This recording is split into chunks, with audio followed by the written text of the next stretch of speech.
Nous sommes mis à vendre pour la gloire de Dieu. Oui, bien aimé dans les Seigneurs, on a fait si bien sous son mot, et on a comme on a Jésus. Je vous salue au nom de Jésus-Christ. Et on a fait si bien sous merci dans l'homme de Dieu. Je remercie l'homme de Dieu. Oyazali ko kambabiso. Celui qui me guide. Yende motasi ko permettre ngai. Celui qui m'a permis. Na ko akotere maliboso na bino. Je sois devant vous. Pour partager parole de Dieu. Pour partager la parole de Dieu. Amen. Nazate ni kolobake non na l'équipe bino. Je ne suis pas plus que vous. Mais Isaka grâce de nous te permettre ngala tele maliboso na bino. C'est juste la grâce de Dieu qui a permis que je sois devant vous. Oui, bien aimé dans le Seigneur.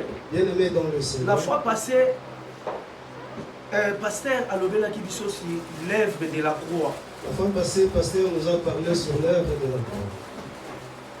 Nalinga qui n'a continué l'idée à l'œuvre de la croix sur la pierre angulaire qui était Jésus-Christ. Je voulais continuer sur la prédication de l'œuvre de la croix qui est l'œuvre de la pierre angulaire, de Jésus-Christ.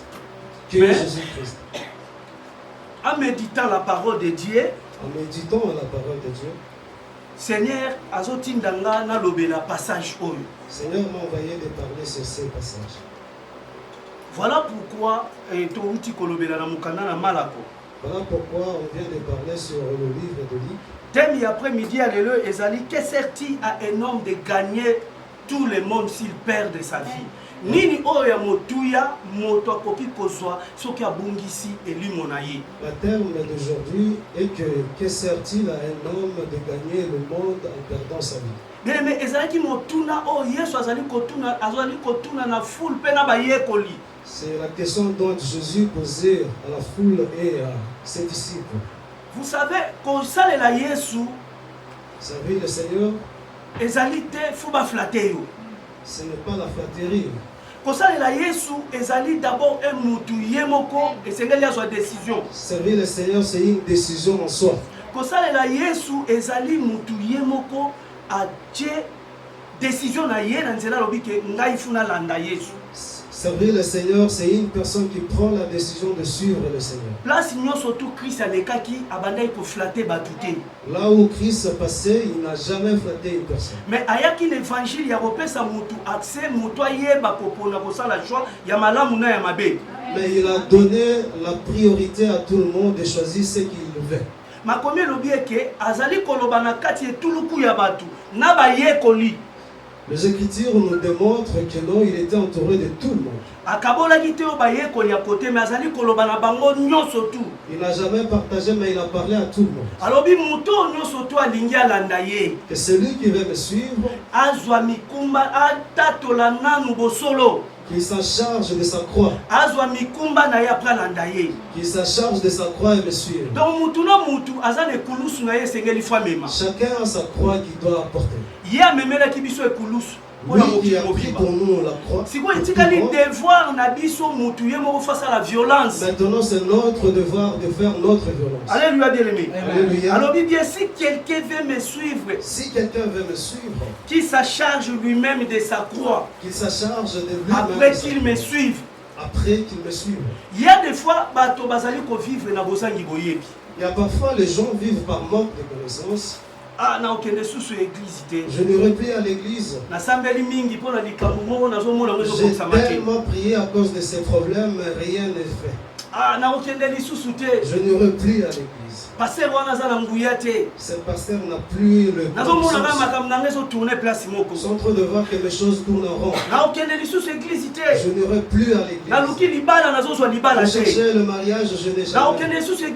Je n'irai plus à l'église. Pour chercher le travail, je n'ai pas trouvé. Dieu n'a pas besoin de toi à cause du mariage ou du travail. Mais Yesu a besoin de vie éternelle. Dieu a besoin de nous à cause de la vie éternelle. Donc, celui qui vient à l'église pour chercher le mariage ou le bien matériel. Mais intérêt supérieur. Par contre, tu viens à l'église pour chercher l'intérieur du ciel. Ce qui est dans ce monde, ça n'a pas la vie. Mais ce qui a la vie, ça n'est pas Jésus. Ça se trouve à Jésus. Alléluia, bien-aimé. Alléluia. Ce qui a la vie ne se trouve pas dans le monde. Mais ceux qui ont la vie se trouvent en Jésus. C'est facile, rapide, pardon, Marc 10, 28. Pierre se mit à lui dire, voici, nous avons tout quitté et nous t'avons suivi. Jésus répondit, je vous le dis en vérité, il n'est personne qui, ayant quitté à cause de moi et à cause de la bonne nouvelle, sa maison, ou ses frères, ou ses soeurs, ou sa mère, ou son père, ou ses enfants, ou ses terres, ne reçoivent au centuple. Présentement, dans ce siècle-ci, des maisons, des frères, des soeurs, des mères, des enfants et des terres avec des persécutions, et dans le siècle à venir, la vie éternelle. Amen. Amen. Acclamons plus fort pour la parole. Kuna na Marc tozomona que non Petelo a posé qui quand même mutu n'est pas ina Yesu. Dans le livre de Marc, on a vu Petelo a posé la question à Jésus. Lifuta na biso ezala nini awa biso totiki baboti na biso pona kolanda. Quelle sera notre récompense après avoir quitté tout ce que nous avons? Na yebisaki yeke na siècle oyo boko vivre abondamment. Il a répondu à Petelo que non, dans ce siècle, vous allez vivre abondamment. Mais non pas seulement l'abondance, mais la vie éternelle. Non seulement l'abondance et la vie éternelle vous entendent dans les siècles. Donc bien aimé, tant que vous allez koya l'ecclésia, kotala na nute oyo koluka musalo bio koluka libala. Bien aimé, ne regarde quand tu viens à l'église, non seulement ce que tu es en train de chercher. Babilo konyo sotuana eza incli tant oyo zali koluka na no maluba na Nzambi. Tout ça c'est inclus après avoir cherché la parole de Dieu.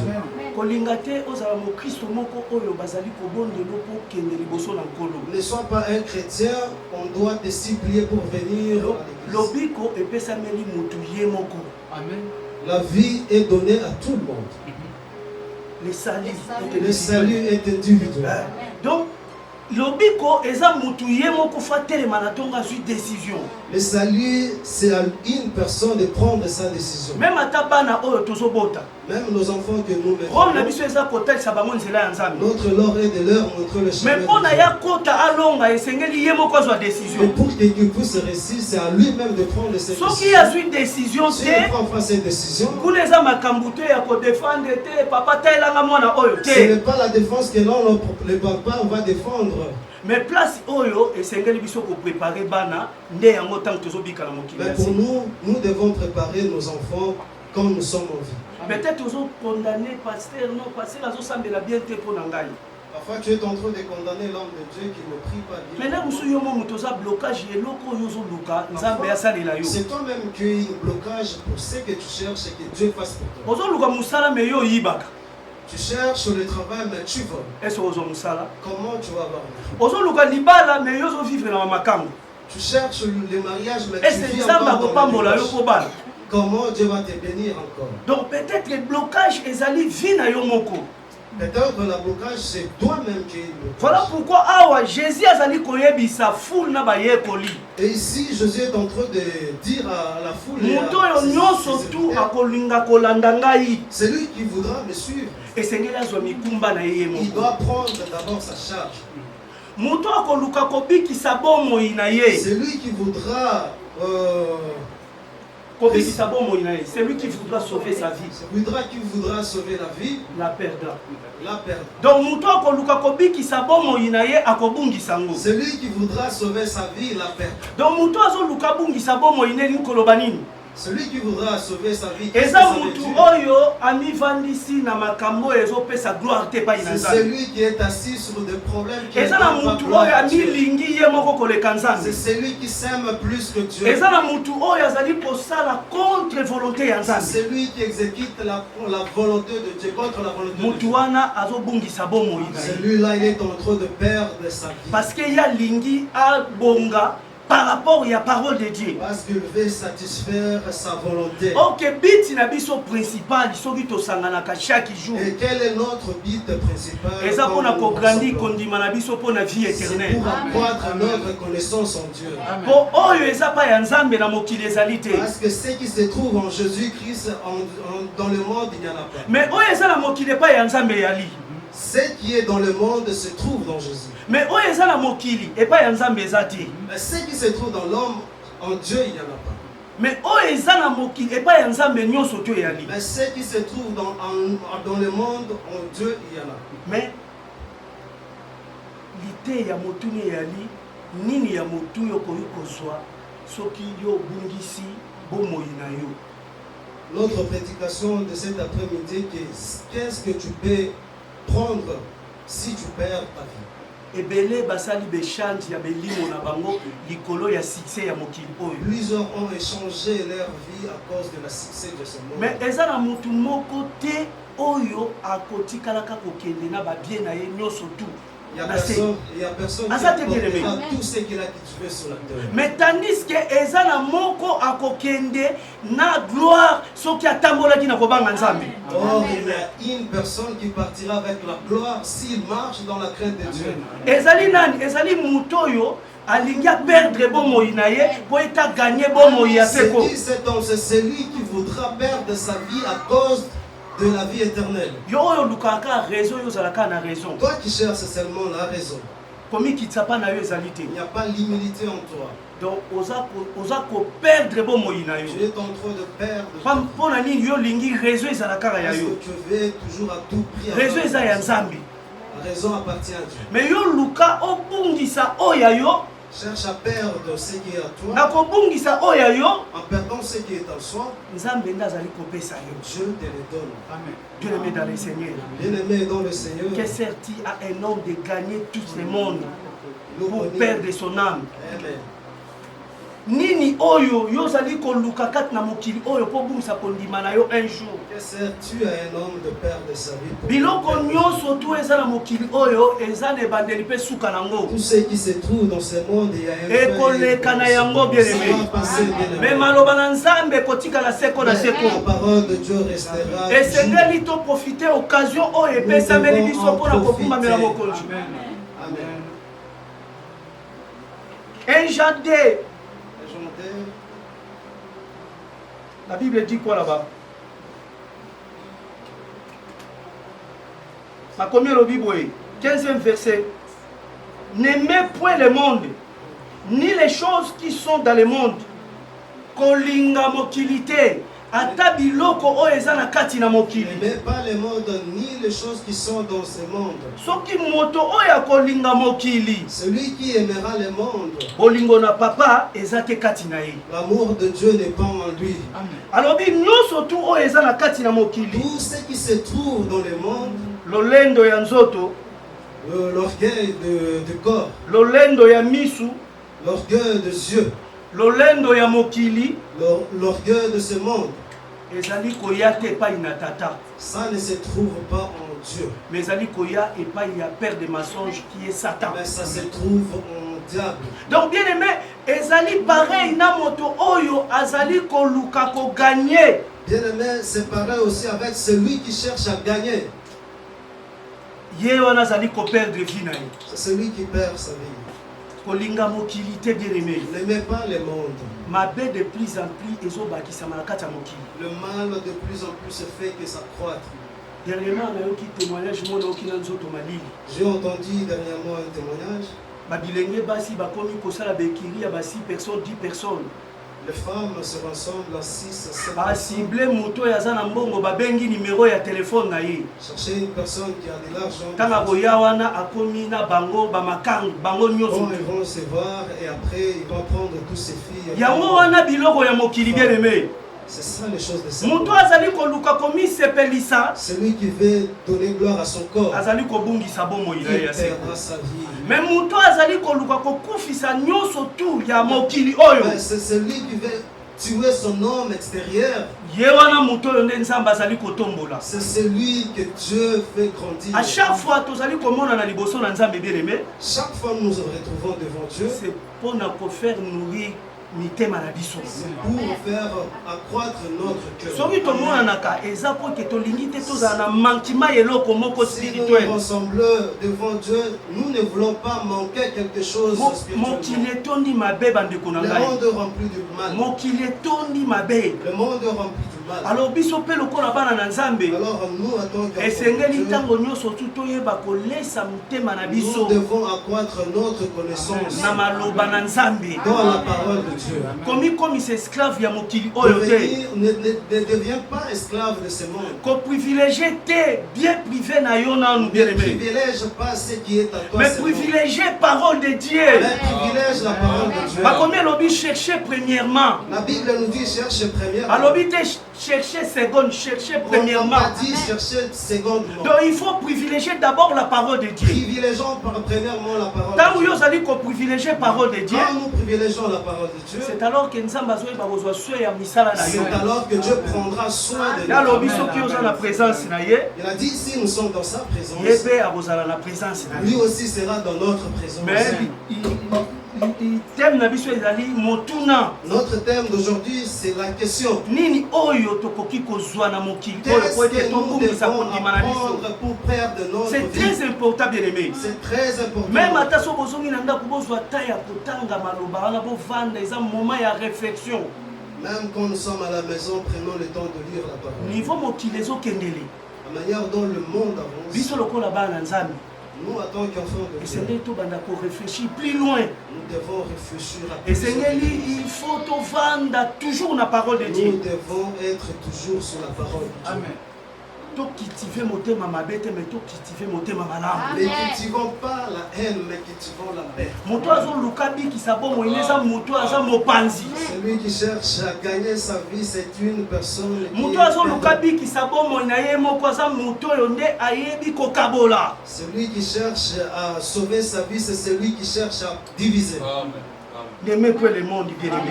N'aimez pas le monde. Tout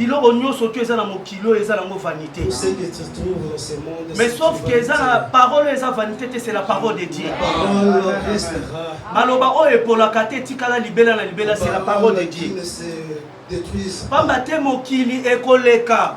Le monde passera. Lolendo nango ekoleka. L'orgueil passera.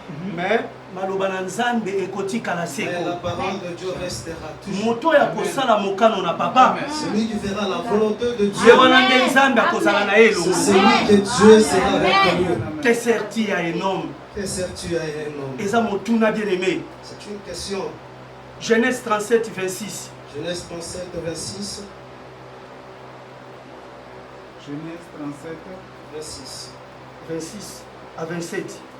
26, la Bible dit, alors Judas dit à ses frères, que gagnerons-nous à tuer notre frère et à cacher son sang?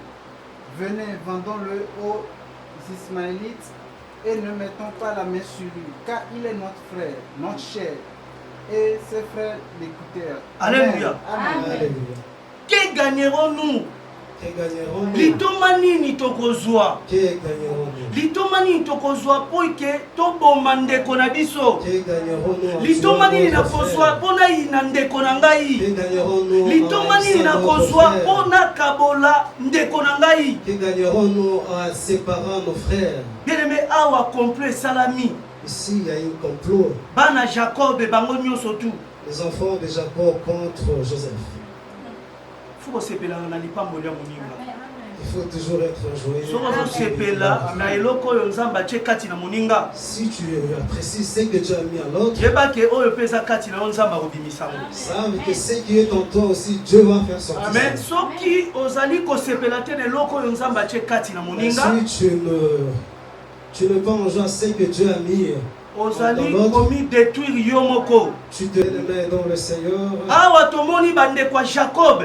Ici on voit le frère qui jalousie ekoti bango. Les jalousies entre eux en eux. Babandi kobeta ndeko na bango Joseph. Ils commençant à tabasser leur frère. O babwaki ye na libulu. Ils l'ont jeté dans le fosse. Basala e mabe.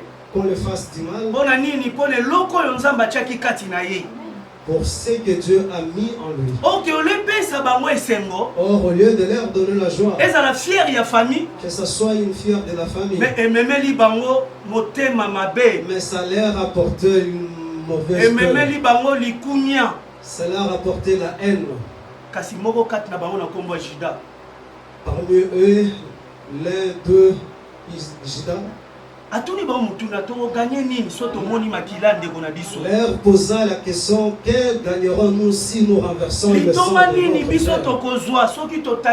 Que gagnerons-nous si nous renversons le sang de notre frère? Bien-aimé,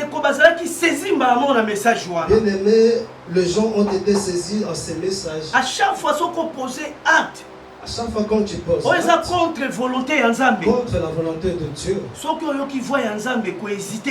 tu attends la voix de Dieu, c'est ressaisir directement la parole, saisis-toi directement, afin que tu cherches la repentance avec Dieu. Bien que Baboma qui était, mais Bayoka qui quand même un message. Bien qu'ils n'ont pas tué Joseph, mais ils ont entendu le message. Leur faire leur dire que gagnerons-nous après avoir renversé le sang de notre frère? Vendons-le qu'il aille même en esclavage au lieu de le tuer. Que gagnerons-nous d'avoir haï pour yo bungisa bokonzi ya likolo pour que tu perds le royaume du ciel. Likolo ya makambo nyonso tu eza ya mokili ketikala na tout ce qui est dans ce monde qui nyonso vont tu eza na rester. mokili oyo eletira bokende te Tout likolo. ce qui est dans ce monde n'ira jamais. Mais oyo tokokende nango likolo c'est la parole de Dieu. Nous irons avec ça au ciel. Soki yo grandi kondima na yo yeba ozali ko préparer l'avenir ya vie spirituelle na yo tu prépares l'avenir de ta vie spirituelle. Amen. Nini oyo tokoki kozwa? Qu'est-ce que nous allons prendre après avoir voir le sang de notre frère? Voilà pourquoi Jésus a lingaki mutu moko te azala menacer l'évangile. Voilà pourquoi Jésus n'a pas aimé que Jésus a tingaki mutu na mutu azala libre. Jésus a laissé que chaque personne soit libre. Jésus a lingaki mutu na mutu azala décision ezouta na kati na motema na ye. Chacun prenne sa décision selon ce Jésus a qui vient dans son lingaki te cœur. a corrompre batu. Jésus n'a pas voulu corrompre. Mais les serviteurs de Dieu va comme corrompre. Aujourd'hui, il y a des serviteurs de Dieu qui corrompent. Pour nous attaché fidèle na ye, c'est déjà corrompre. Attaché à son oh maloba nzambe ba corrompre rango te bien. La parole de Dieu on la corrompt. Vérité za teti tika la vérité de Dieu. Reste toujours. Et si quand nzamba zali, présence nzambe yebana. Il y a la présence de Dieu. Et si quand la parole de Dieu zolobama et yebana ka ke awa parole de Dieu zolobama. Et ici il y a la parole de Dieu. Nzamba a besoin de flatterie. Dieu n'a pas besoin de flatterie. A besoin d'aide. S'il avait besoin de l'aide, à ta réaction, il y a Pierre à ça qui a caté sur la réaction de Pierre qui a Jésus n'est pas pour nous, c'est aussi acte va bien. Et Jésus allait contribuer à bitumbananga. Et tu as contribué à mon mais Jésus a condamné. Parce que Jésus a yé pour la malobana nzambe. Il suffit on dit ma offre mon motema malobana de contre yo. Azana a besoin ya mutu moko kake de kosala évangile ya kobondela. N'a pas besoin d'une personne pour faire l'évangile. Mais Azana a besoin ya maloba wana so yo yo ko fomoni motema. Jésus a besoin que cette parole si tu le mets en pratique. C'est ça le problème. C'est ça c'est problème. Aujourd'hui on cherche à s'égaler. Il faut créer un miracle. Les gens cherchent comment créer le place miracle. Créer miracle. Là où il n'y a pas les miracles, ils cherchent comment créer les miracles. Mais miracle, c'est la parole de Dieu. Le miracle, c'est la parole de Dieu. Si tu acceptes la parole de Dieu, avec qui? Tu es soki mutu andimi maloba na nzambe nde touti kosambela soki malade ezalaki quelque part eza déjà dégagé. Tozwi témoignage awa malade ezalaki me maloba na nzambe elendisi na nzela na loyembo maladi elongwe bien-aimé. Vous en avez besoin de miracle nini aujourd'hui? Tu as besoin de quel miracle que je cherche? Nzambe apesi mutu nyonso tu l'autorité de faire sa choix. Si toi-même tu veux le suivre, mais il y a une condition. Prends ta croix et commence à suivre. Il n'a plus le temps de prendre la croix. Il a pris pour nous le coup. C'est notre devoir de faire notre violence. Voilà pourquoi Voilà pourquoi plusieurs ne comprennent pas la parole de Dieu. S'il n'y a pas les miracles dans cette église, là où il n'y a pas des gens qui tombent, là il n'y a pas que le pasteur qui met le main sur la tête des gens. La main du pasteur, mais nous avons besoin de loboko na nzambi. On a besoin de la main de Dieu. Loboko na mutu akoki kobikisa te bien aimé. Personne ne peut pas guérir. Mais loboko na nzambi. Jida lobi litoma nito uso. Jida dit, qu'est-ce que nous gagnerons en voyant le sang de notre frère? Aujourd'hui, il y a des gens qui tuent leurs il y a des gens qui mettent le poison pour tuer les gens. Il oublie que lui aussi, son tour vient pour mourir. Celui qui a la clé de la vie, celui qui a vaincu la mort n'a jamais tué personne. Celui qui vit avec la souffle de vie d'emprunter. Regarde bien-aimé dans le Seigneur. Psaume 30, verset 9. Psaume 30, verset 9. La Bible dit: que gagnes-tu à verser mon sang, à me faire descendre dans la fosse? La poussière a-t-elle pour toi des louanges? Raconte-t-elle ta fidélité? Amen. Amen. Amen. Bomoni la Genèse tozui motuna jidazo tuna bandeko na ye. Litomani togozwa soki to moni makila ya ndeko na biso tobomiye tokepe kopesa rapport papa ke tobomi ndeko na biso. Litomani togozwa. Que gagnerons-nous après avoir tué notre frère et à retourner chez notre père leur donner cette parole, cette annonce? Mais awa siko tozomona David azali kotuna epai na Nzambe. Et ici, on voit David est en train de demander Dieu. Que gagnerons-tu si tu me vois tuer? Parce que dans le monde, je ne peux pas chanter pour toi. Dans le séjour des morts, je ne peux pas te louer. Tout le monde qui sert le Seigneur, qui ne servent pas le Seigneur, ils sont comme des morts. Les gens qui sont en vie doivent louer le Seigneur. Pour David, papa, moi je te sers. Mais si tu me laisses mourir, qui va te servir? Dans le séjour des morts, personne ne peut te louer. Mais personne, s'il est mort, il a peur. Il ne sait pas tout ce que vous pouvez faire. Oh, les sépulcres marchent. Non, c'est des mensonges. On a vu un mort, non, c'est du mensonge. Le mort ne danse pas.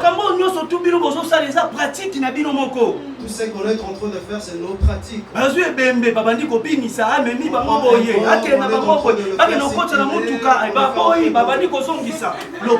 C'est du mensonge. Si une personne est morte, il a tout perdu. Même à ta fourmi, ça n'a pas moi, il est qui mouton à Koufi. Même une fourmi. Même insecte, elle est qui mouton à Koufi. Même des insectes qui perdent à plus la valeur. On m'a combien le bien ça n'a pas mais c'est les sani. Et comme ça. La parole nous dit, celui qui a envie loue l'Éternel. Mais tant que ça n'a pas mais mais quand toi tu es en vie, tu ne loues pas l'Éternel. Sache que tu es mort. Voilà pourquoi David a tout motuna. Voilà pourquoi ici David est en train de alors pourquoi on a niveau tout motuna et pas Nzambe? Mais pour y arriver, il a demandé à Dieu. C'est que au kababo moina yo pas na ye. Tu as donné vraiment ta vie. C'est que aux assurance ya bomo ya vie éternelle et pas na ye. C'est-à-dire que tu as l'assurance. Pour toi vivre na vie à désordre à au courage à tout n'a pas Nzambe. Parce que celui qui vit dans le vie de désordre ne peut pas demander ne peut pas avoir cette courage. Que papa dit tomani yo ozwa so inga na kufi na minito. Papa, qu'est-ce que tu prendras à me tuer? Mais David a tuni. Mais David a demandé. C'est parce que Azalaki na présence en Nzambe. C'est parce qu'il était en présence. C'est parce que Azwaki mikumba na ya ndimaki komema yango. Parce qu'il a pris sa charge. Bien aimé, c'est très important. Esengeli tozwa mikumba na biso tolanda Yesu. Nous devons prendre nos charges et suivre. Nyonso tu wana eza na sima. Tout ce que nous voyons sont dans notre vie éternelle, il y a que c'est que présent ayebi ba posta na biso. Quand nous cherchons la vie éternelle, donc Dieu connaît nos besoins. Mais quand on a une hypothèse, il y a besoin na yo na nous liboso. Ne mets pas la vie, nos besoins devant la vie éternelle. Yango moni ebele bazo mona lokwa neti nzamba zo saela bangoti. Voilà pourquoi d'autres beaucoup voient que non, Dieu n'agit pas dans leur vie. Ebele bazo mona neti nzamba zo saela bangoti, c'est parce que soki a bandi prière ne azaka na besoin ya vie na ye. Azo senga kaka makambo ezaka ya vie na ye. Plusieurs demandent parce qu'ils ont besoin de ce que de bien matériel. Oui, la fois passée, pasteur a terre à Bissoir au Ban, à Bissoir au moins, c'est très important. Le pasteur nous a prêché de quelque chose. Si quelqu'un demande quelque chose, mais au moins, on continue à les mêmes prières. Et cette personne, ce qu'il a demandé, Dieu l'a déjà accordé. Tu deviens, tu commences à remercier le Seigneur. Mais yo tikali kaka neloko moko zolela. Dieu les a déjà bénis, mais il continue toujours à demander. Bien-aimé dans le Seigneur. Bien-aimé dans le Seigneur. Le Seigneur mutuno mutanzo mikumba na ye. Et chacun prenne ses charges.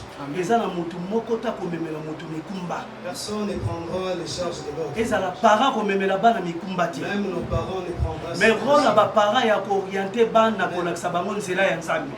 La rôle d'une parent, c'est orienter les enfants de la kisaba na nzela ya Nzambe. Montre aux enfants la voie de l'éternel. De oyebi ko bongisa venir na bango. Voilà pourquoi c'est comme ça on arrange la vie. Oyebi ebele batondisami na ba bien nyonso tu ya mokili oyo. Plusieurs ont rempli avec le bien matériel. Bato ba yebi Nzambe te. C'est des personnes qui connaissent pas Dieu. Ezala ta fourmi so eleki fa bang. Si tu vois même une fourmi, moi mutu pasi boye azomona déjà ba bien otunga na botika yango. Quand il a mal à la tête, il commence déjà à penser au bien. Donc pona komi komona keno esili pona ngai. Et il se dit que même c'est fini pour moi. Mais mutoyo a perdre bomo inaye pona koluka nkolo. Celui qui a perdu sa vie pour chercher l'éternel. Peu importe événement nyonso te ko passer liboso ya bomo inaye. Peu importe les circonstances peut passer devant lui. Il aura toujours la paix de rendre la gloire à Seigneur. Ne vends pas ton âme à cause de ce monde. Ne deviens pas rancunier à cause de ce monde. Ne deviens pas une personne colorique. Toute personne qui se trouve dans ces critères, ils ont déjà vendu. Voilà pourquoi Yesu alingaki alongola ignorance kati na foule oyo ezalaki liboso na ye na bayekoli. Voilà pourquoi Jésus a voulu enlever l'ignorance. Que chacun confesse ses péchés. Et en plus, et en plus prendre sa charge. Suivre Jésus, c'est faire la volonté de Dieu. Suivre Jésus, c'est être dans sa présence. Suivre Jésus, c'est être fidèle. Suivre Jésus, c'est être vivre comme Jésus.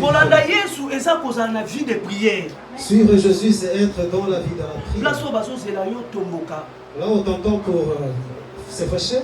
Mais on entend la douceur. témoignage que je viens de donner. Vraiment menacé. J'étais vraiment menacé. De quoi rendre service, c'était un serviteur aussi.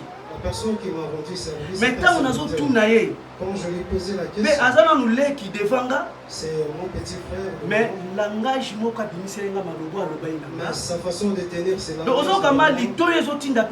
répliquer. Tu vas voir, l'autre oreille me demande de répliquer. Mais Saint-Esprit le Saint-Esprit qui était au-dessus de tout. Bible elobi garder silence. Battez la kimia. Yemo onkolo obundela yo. C'est lui-même le Seigneur combattra pour toi. Na battez la kimia. Et j'ai gardé silence.